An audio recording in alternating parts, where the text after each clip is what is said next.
This webinar will be covering Aspect Scheduling function. Let us begin. On the left menu bar, we select Production, then Schedule. Our schedule window will now open up. The left side of the schedule shows all work centers, and the top and bottom shows the date and time. In this section, we will cover Auto Schedule Selected, Auto Schedule All, sorting by tool and date, and lastly, moving jobs to other work centers.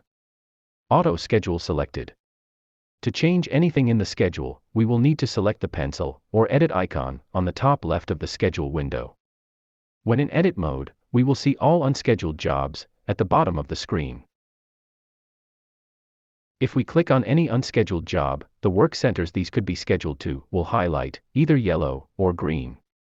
Yellow being the primary work center, and green being the secondary work center. If we right-click on the unscheduled job we wish to schedule, we will see the option to Auto Schedule Selected or Auto Schedule All. To select more than one job for scheduling, we can either hold Ctrl and left-click, or just right-click on each job so that it highlights.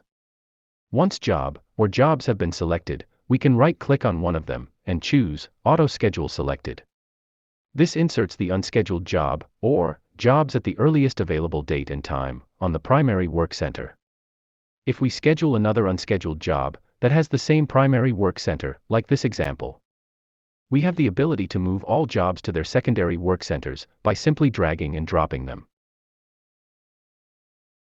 We can also drag a job from the unscheduled job window and drop it into the schedule by the corresponding work centers.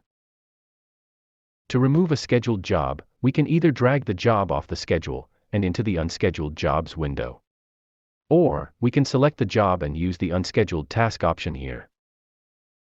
Auto Schedule All.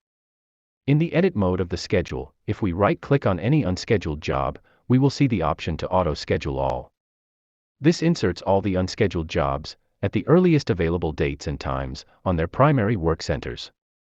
Once again, we have the ability to move the jobs to their secondary work centers by simply dragging and dropping them. Sorting by date and tool.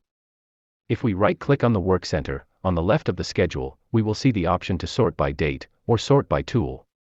Sorting by date, this arranges the jobs on that specific work center from earliest to latest deadline. Sort by tool, this arranges the jobs on a specific work center so that all jobs using the same tool are run next to each other. This sort by tool option eliminates the possibility of unnecessary tool changes and ultimately reduces our setup times and improves our efficiencies. If we are not happy with the proposed schedule changes, we simply click the Cancel button at the top. This ignores all changes and reverts to last saved schedule. Alternatively, if we are satisfied, we click the Tick or Save option. This brings us to the end of this webinar. We hope the information and examples provided here have been beneficial to you.